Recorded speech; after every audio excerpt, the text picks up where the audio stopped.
Well, good afternoon, ladies and gentlemen. You're all very welcome. Falls to me to chair this session, which enables us to hear from a man who is both a friend but also a very prominent UN representative for the interests of developing countries in the largest sense, but now with a very strong focus on the issues relating to oceans and the sustainable development and conservation of oceans.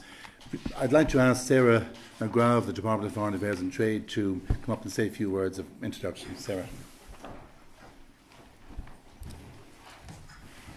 Good afternoon, and I'm delighted to be here at the first of the 2019 Development Matters series, which the Department does in cooperation with our friends and colleagues here in the IIEA. It gives me great pleasure this afternoon to warmly welcome and introduce His Excellency Peter Thomson, the United Nations Secretary General Special Envoy for the Ocean. You must have very long cards, Peter, do you? And I'd like to express my sincere thanks to the IIEA for the invitation to make his introduction. From one islander to another, it is a privilege to introduce a man who's been instrumental in giving a voice to the world's largest natural resource and standing up for the countries and communities that rely so heavily on healthy oceans. After his position as permanent representative to the UN, His Excellency Thomson undertook his presidency of the General Assembly at the United Nations, and during this time he, together with David, whom modesty perhaps forbids from saying it himself, was a driving force behind the implementation of SDG 14 to conserve and sustainably use the oceans, seas and marine resources for sustainable development, drawing greater international attention to oceans, climate change and sustainable development. He has also been instrumental in elevating the issue of oceans and climate change in the context of sustainable development, in particular through key initiatives such as the first United Nations Oceans Conference in June 2017.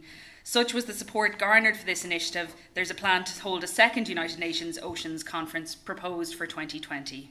It's no surprise then that in 2017, Peter Thomson was appointed as the UN Secretary General's first Special Envoy for the Oceans. I think we can all agree that we can't imagine a more fitting person for such a role. As a persistent champion of our natural environment, I'm sure that I share everyone's enthusiasm to learn more about Peter's ambition to deliver on the Sustainable Development Agenda through the protection of our oceans.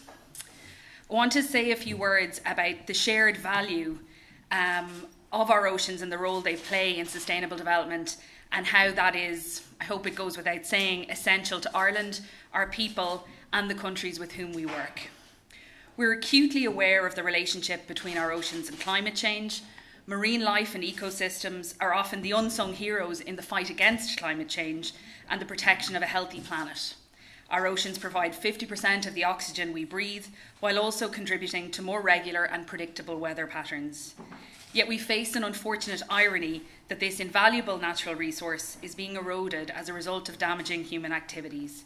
In particular, climate change, plastic pollution and overfishing all illustrate what can sometimes seem like a lack of respect for our oceans and the vulnerability of them to unsustainable activities. But if you'll excuse the pun, it does seem that the tide is turning. And to quote Peter Thomson himself, the global consciousness is rallying around the need for humanity to transform its relationship with the ocean. Ireland stands ready to help make that transformation happen. Ireland is committed to the full realisation of Agenda 2030 and the Paris Agreement on climate change, and as we plan to up the ante on our implementation of action at home and abroad. Ireland's currently supporting a number of initiatives that contribute to the protection of our oceans and increasing the support for small-scale fishers and fishing communities. Inclusive marine fisheries governance and protection of marine biodiversity have been key areas of support. Much of our geographic focus has been on least developed countries and small island developing states, which have the most to lose when it comes to ocean damage. At home, we support the growing body of expertise that informs on how to best protect our oceans. And I know we have a number of colleagues from the Marine Institute and other academic institutions who do really crucial work in that regard with us today. I should also mention that Ireland's new policy on international development, which is due to be launched this week, will reflect the growing concern related to climate change and the sustainable blue economy. It will set a pathway to safeguard our oceans, both through enhanced climate action and through more dedicated support on oceans, marine biodiversity and sustainable fishing. We plan to work more closely with regions such as the Caribbean and the Pacific, where we will intensify our support for vulnerable islands to address their most pressing concerns surrounding climate change and oceans. In particular, we will identify how we can support community-based adaptation and resilience to limit the severity of climate change impacts. This new policy will build on existing initiatives and efforts that we have started in the last few years. And I would like to mention in particular, just last year in 2018, Ireland provided 1 million in support to the Caribbean Catastrophe Risk Insurance Facility, which provides insurance payouts to Caribbean countries in the aftermath of natural disasters. The facility has proven to be a core lifeline to post-disaster small island economies, helping them to maintain continuity of governance and basic services and financing immediate recovery and relief efforts. And I couldn't possibly, I think, leave out the Pacific, given who our guest of honour is.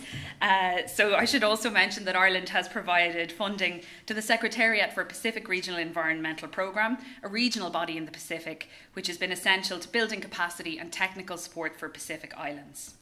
And through our collaboration with them, 14 small island country delegates from places like Samoa, Fiji and Kiribati were enabled to participate in the UN climate change negotiations in 2018, effectively sitting at a table where key decisions were made in relation to climate action. And that's in keeping, I think, with something that everyone here will understand from a whole range of areas, which is support for the concept of nothing about us without us, which we have to live abroad as well as at home. We're in the process of looking at options to support the Pacific Islands through the Asian Development Bank. And we're also doing further scoping on specific tailored support for the protection of oceans and looking, as I say, at how we can work with small islands in the Pacific and Caribbean on building on our collective knowledge, sharing our capacities and enhancing resilience to changing ocean patterns. We want to identify shared lessons and harness solutions that can be multiplied across countries and regions. And on that note, because I think I've already been a bit longer than I promised Owen and Jill, I'll hand over to His Excellency Peter Thomson. Peter.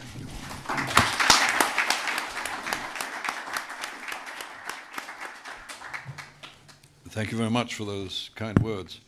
First, I'll answer the question, which is probably in most of your minds, is how come this guy is Fijian and he's as white as any Irishman?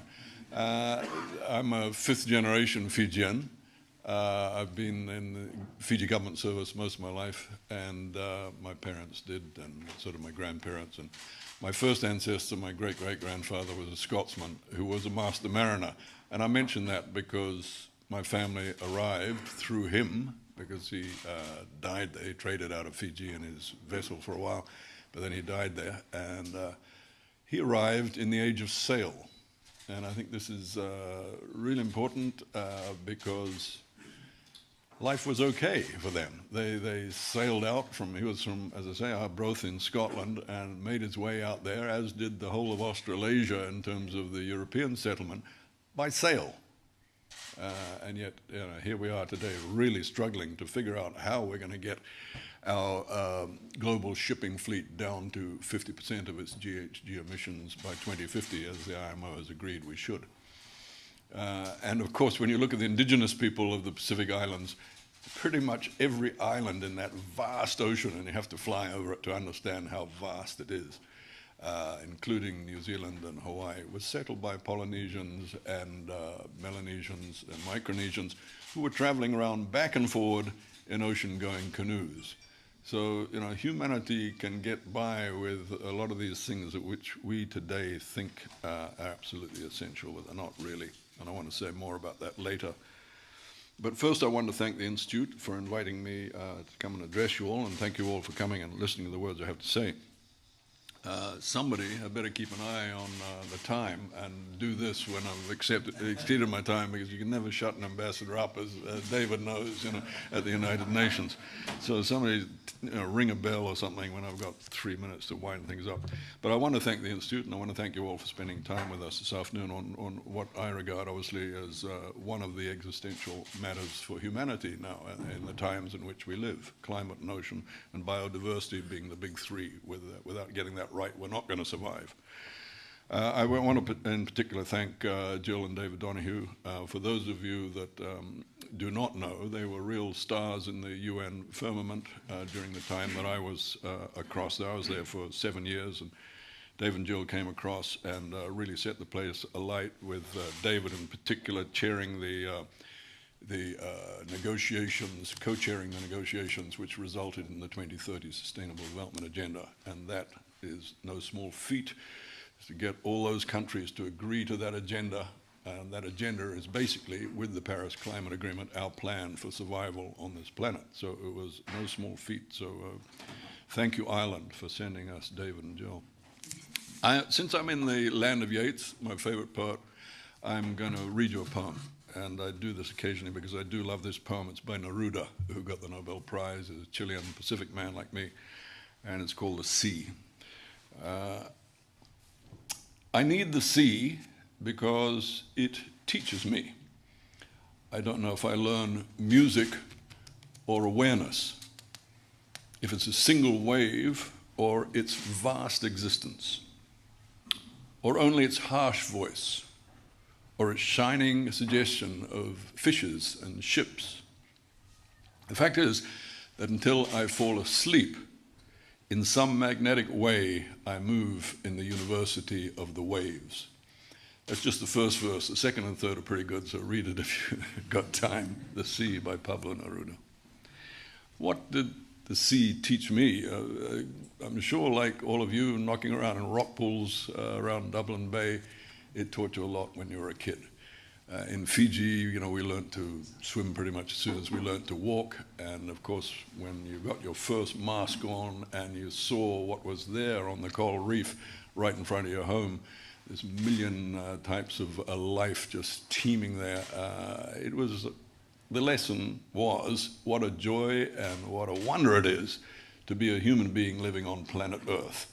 And that just filled your life with this wonderful possibilities, and obviously something you wanted to handle on. What's it teaching us today? It's teaching us a very different lesson. Apart from anything, that reef that I was describing off my home in Suva is now bleached and does not have a very hopeful future, really, if the warming trends continue, and also the polluting trends that we've got. So that reef is gone. But there are other more important lessons, which is that the ocean is acidifying, and that's going to make it very hard for life in the ocean. And as carbon dioxide dissolves into the ocean, those of you who are not chemists like me, you'd understand that as the water becomes more acidic, it makes it harder and harder for calcium carbonate-based life, such as shellfish and vertebrates like us, to form. And so life is becoming more and more difficult as the acidity rates increase. And they are increasing 30% since pre-industrial times, but they're increasing at accelerating rates. Every time we measure, it seems to be a worse situation. So that, of course, is also very bad for corals, which are being heavily affected by that. Then we've got the fact that the ocean is warming, again, and trends which seem to increase every time we take a new measurement. More than 93% of the atmosphere is heating due to greenhouse gas effects, has been absorbed by the ocean. And that, as I say, is happening at an accelerating rate. And what do we see? We see melting glaciers, melting ice sheets. We see the ocean temperature rising. And what does that do? Of course, there's only one ocean. It's all one big bathtub, and the level of the ocean goes up as a result of all those factors. And that, of course, it's very bad news for a lot of countries. Three of our neighbors in the South Pacific, Republic of Marshall Islands, Republic of Kiribati, and Tuvalu, are all projected to not be able to sustain human society by the end of this century, which is tragic when you think that there's thousands of years of human culture, own languages and all the rest will just be obliterated when that happens. And that's happening in various other parts of the world. And while it's tragic for those countries, think about what that sea level rise means for the river deltas of the area of the the planet, places like Bangladesh, Mekong Delta, great food baskets with many, many millions of people living there, land which will be underwater with the rising sea levels. And it's anybody's guess how high those are going to go. You know, at the moment we're saying a metre by the end of the century. Well, it could be a lot more.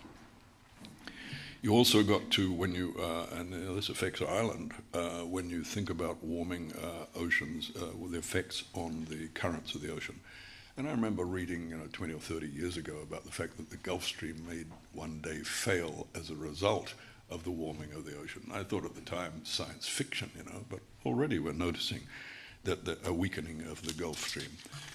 And there's something obviously that Norway and others are having a very close look at. We've got deoxygenation happening at a frightening scale. We've got dead zones proliferating in the ocean. We've got, as you know, eutrophication, places like Florida with their algal blooms.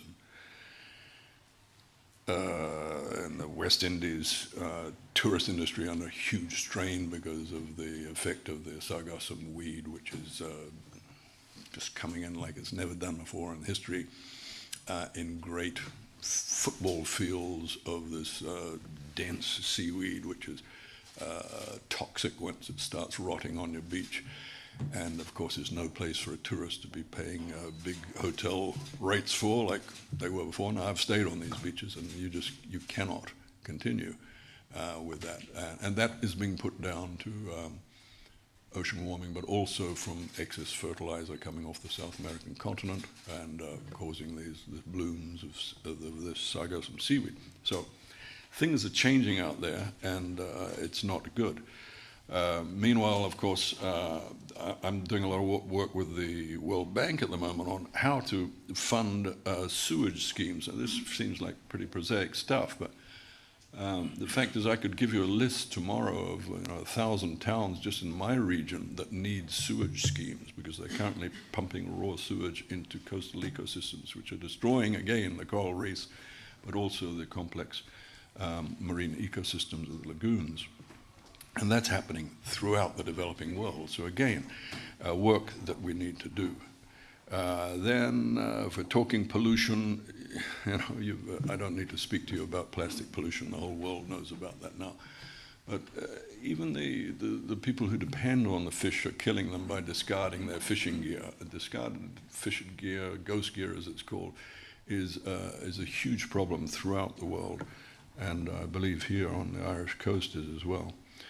So all of these things, of course, are man-made, because climate change is anthropogenic, and all of us have got skin in the game. I mentioned pollution. One thing that a lot of people don't consider is underwater noise and how difficult that is for the marine ecosystems that are out there. Ships noise, sure, 90% of our trade is carried by ships. So all those ships going by, what are they doing to the marine ecosystems underneath the ships? And that's only just now being understood, and IMO has been quite responsible about that as well in terms of trying to quiet ships so that we do less damage, because the scientific proof is now showing that marine ecosystems are being badly affected by this. We always knew that naval sonar was also very damaging. It was responsible for beaching of whales and that sort of thing. But perhaps the one that is less well understood and is probably the most damaging of all of these seismic air guns that the oil and gas industry is using, which scientific studies are now showing are causing immense damage, deforming the zooplankton, or just outright killing zooplankton. On which so much of the ocean's ecosystem depends. So again, man management, trust science, and let's get good governance in place for underwater noise. On fisheries, again, Ireland has I think, a prominent role to play. You are a fishing nation. You are an island nation. The fisheries side of things is not in good shape. We've set up these RFMOs around the world, some of which are doing a great job, others are not. We have measures that it can improve things, but we have to take them. I refer in particular to the FAO port states Measures Agreement, which basically is designed to stop illegal fish being landed around the world. Now, there is $23 billion worth of illegal fish landed in our ports every year. $23 billion worth. All of us have been receivers of stolen goods at some stage in our life, eating fish and chips or whatever. Now, that can be beaten by the Port States Measures Agreement. Because that basically provides that any country that signs up to it, and I'm happy to say that Fiji and Ireland have, that we inspect the provenance of the fish that's landed in our ports. One of the things we're driving for now is to get everybody signed up on that by next year. Why next year? SDG 14.4, end illegal fishing, matures next year. So if we're going to be faithful to the Sustainable Development Goals, which David and others put together, we've got to end that illegal fishing. And I'm going to be meeting with the Minister of Foreign Affairs here in Dublin this afternoon to talk about the Cork Ocean Summit, which is coming up in June this year.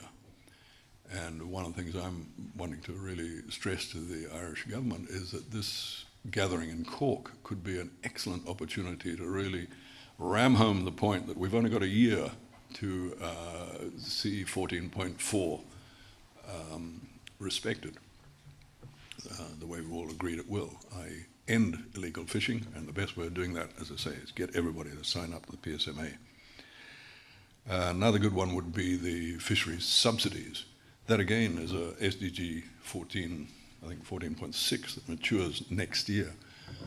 That says that we're supposed to end harmful fisheries subsidies. At the moment, we're subsidizing to the tune of, I think it's around $20 billion, industrial fishing fleets to go out there and catch diminishing fish stocks. I mean, where is the sanity in that? We're giving it's like paying your burglar to come and rob your house. You're giving subsidies to supposedly, nice fisher folk, but 80% of those subsidies are going to big industrial fishing fleets that are going out and pillaging the coastlines of whole continents, Africa in particular. So end those harmful fisheries subsidies, and we will see that fleet diminish somewhat. And we'll also help artisanal fishers, because they'll no longer be having those subsidized industrial fleets coming and raping their fisheries. So that's fisheries. That's all about management, really, everything that I've described there. There is nothing where sort of nature is the cause of all this. It's us that's putting it on nature. As I said, we've got a plan, and that plan has been agreed to by all of us through painstaking agreement, the Paris Climate Agreement you all know about, and the Sustainable Development Goals, which I referred to earlier, were not something arrived at lightly. These were many years of negotiations, night after night, until we arrived at this plan of 17 Sustainable Development Goals, one of which, as you know, is SDG 14, the ocean goal. And faithfully implemented that plan by 2030, I absolutely believe, as a grandfather, that by 2030, faithfully implemented, the Paris Climate Agreement and the Sustainable Development Goals will not have delivered the utopia which we'd love to see for our grandchildren, but it will have turned the corner, that oil tanker, which, as you know, when you give the order for it to turn, it's going to take a long, long time to turn around. But by 2030, faithfully implemented, our plan will see us turning that corner. We will have to live with the effects of everything we've been doing since the Industrial Revolution for at least another 100 years. Things are going to continue to get worse, but we will have turned the corner and we'll be heading to a better place by 2030 if this plan is faithfully implemented. So SDG 14, kind reference was made in the introduction to the 2017 UN Ocean Conference. That was a game changer. I think it was the first time that we really got all the governments of the world together with the best of our science, the best of our NGOs, the best of our civil society, private sector. Everybody was welcome there and came into New York for that week. And that was the game changer in terms of awareness. After that, anybody who said the ocean doesn't have problems, that that there is this decline in the ocean's health going on, anybody who did not accept that was either in denial or was just apathetic. And so the work since then, having created that awareness, is to find the solutions, and that's what we're all about at the moment. And I'm happy to say that I'm in a different country, 2 countries usually every week, and everywhere I go there are people working on solutions, be it governments or civil society or science. Everybody's in our private sector trying to find the solutions. And when I set off on this Special Envoy journey, I said to Secretary General Guterres, there is no silver bullets here or any of these problems. And he said he understood that. And I said, let's agree that our policy here is that, yes, we're pursuing SDG 14, that's my role, but let 1,000 flowers bloom. Wherever anybody's got good ideas, let's back them. And a lot of them are going to fail, but who cares? Let's just get this positive movement going around the world. And I think you can see that happening now. A lot of failures, but a fantastic amount of energy and ideas being put now into solutions. How are we tracking? As I said, 4 of the 10 targets of SDG 14 mature next year.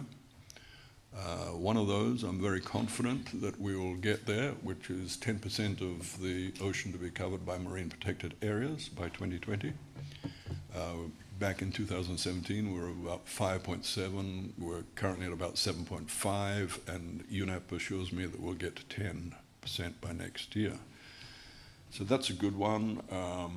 And as was mentioned, I think downstairs over lunch, the movement really is towards 30% of the ocean being covered by marine protected areas. And where I expect that to happen is at the Convention on Biodiversity, the COP, which will be held in Beijing at the end of next year.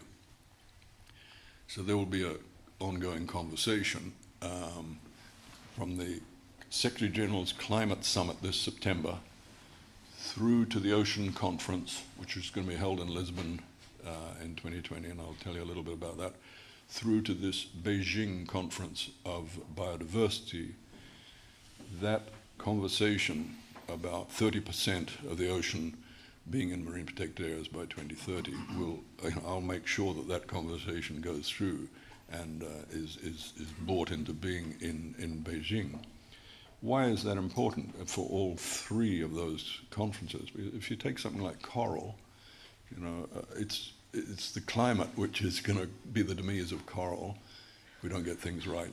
The Ocean Conference is the assessment of where we've got to on coral, and then the biodiversity COP with 30% protection being the aim there, obviously one of the big solutions.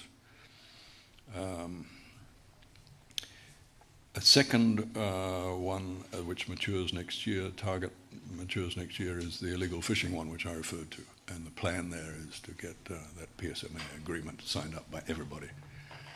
Then there'll be nowhere for illegal fish to be landed. The third one is the ending harmful fisheries subsidies, which I'd referred to. And we're working with WTO there to try and get that done by next year. And the fourth one is, and I always get a mental blank, but I don't remember, I can always remember 3. Fisheries, what's the other one? MPA, it'll come to me in a sec. But we're proceeding pretty well on track, I would say, on most of them. And one of the reasons that is so is that at the first Ocean Conference there were 1,400 voluntary commitments made, now 1,500 voluntary commitments. And they have been progressing, and we've been working with everybody who made a voluntary commitment. What we did was we divided them up into 9 families, which roughly makes sense under SDG 14. There's one on marine science, there's one on coral and mangroves, there's another one on fisheries, there's 9 of them altogether. And they're all headed up by international figures who have led them through very successfully through to the conference next year, where we will have our moment of honesty as to how we're actually performing in terms of the implementation of SDG 14. So that big moment which I refer to is going to be in Lisbon, 2nd to the 6th of June next year. There is currently a mandating resolution being worked through the General Assembly of the United Nations. I expect that to be through by middle of next month at the latest. From that point onwards, we are going to be focusing everybody's attention towards Lisbon. I just want to underline how important that conference is for us all, because we're used to the sort of drama of the climate change conferences. But an ocean conference only comes along rarely. This is the only second time it's ever happened. You read about ocean summits all the time. As I mentioned, there's a summit happening in Cork in June and so on. But there's only one time that everybody, like every nation, and all of their science and civil society and everybody else comes together. That's when you have a UN ocean conference. Why? Because you have to get the General Assembly of the United Nations to pass a resolution to say, we're going to have this conference. That means everybody in, Russia and America are included, which is not the case with every other summit that you ever read about. It's always sort of groups of various people. Usually it's a sea of white faces like this that I'm addressing. But happily, we had, as Dave and I were discussing last night, a very successful conference in Africa, in Nairobi, last November, where 10,000 Africans turned up for the Sustainable Blue Ocean Conference. But anyway, there's only one that everybody is united at, and where we can make decisions and make assessments as to the state of the ocean, and that's at a UN Ocean Conference, and that's happening next June. So I look forward to being there with you. One of the things that's going to be presented at that conference is a report that a high-level panel on sustainable ocean economy is putting together now. That panel is 12 heads of government, and I have the honor of sitting on it as well. It's led by the Prime Minister of Norway. It has people like Prime Minister of Japan, President of Mexico, President of Chile, President of Indonesia. There's a very carefully selected geographical grouping of heads of government who are guiding the work of that, and then an international panel of some 20 world experts who are writing the report on how to get the balance between protection and production right in a sustainable ocean economy. And that report will be presented. It'll be one of the main presentations at the opening of the UN Ocean Conference next year. So we're placing a lot of weight on that report. A couple of items I'd like to just mention before I close, and they're controversial, and I understand this is Chatham House rules, is it? Sort of. Okay, well, because they're both rather controversial. One is deep sea mining, which I'm sure you're all aware that we're approaching the era of deep sea mining, maybe. It's happened twice before, but everybody's very serious about it this time. I used to be president of the International Seabed Authority, actually on 2 occasions, and I was one of the ones who was pushing for the mining code to get done. And the reason for that was of good governance. I mean, if you have under UNCLOS, we have an International Seabed Authority, which is supposed to be the authority of everything that's down there, outside of EEZs. And we had not put the mining code in place. In other words, we did not have law for what certain companies, Lockheed Martin and others, wanted to do, which was to go down and extract the minerals. So my big thing was, under good governance, you've got to get the laws in place. So the good news there, I suppose, is that the mining code is almost completed. It'll probably be ready by next year. The worry for a lot of people is that once you've got the mining code in place, those that have had their exploration contracts, because we've been giving out exploration contracts for 10 years or more, will quickly apply for mining licenses, which will then can be available because we've now got our mining code. Well, by then we'll have a mining code. So there's some very powerful forces. Under those applications, what happens is that a company, let's say Lockheed Martin, for example, has to be sponsored by a sponsoring state, and they are. While John Cameron was Prime Minister, the UK did an arrangement with Lockheed where they are the sponsoring state for Lockheed's exploration contracts and will presumably be for their mining contracts. China has got a whole bunch of exploration contracts there, Japan, Korea. Belgium is really at the forefront. And all these people have got the technology being developed at the same time to be doing this seabed mining. Now, coincidentally, the United Nations in December 2017 passed by consensus, in other words, all of us agreed that we would have a decade for, a United Nations decade for marine science for sustainable development, it's called. And the idea there is that we catch up on this big blankness in our knowledge about what's actually down there. How does the deep sea marine ecosystem work? How does it interact with the water column as a whole? What would be the effect, if you're talking seabed mining, of digging up the seabed, which has been that way for millions and millions of years, and we now know there's a lot of life down there, and living in extreme conditions without oxygen or light or anything like that.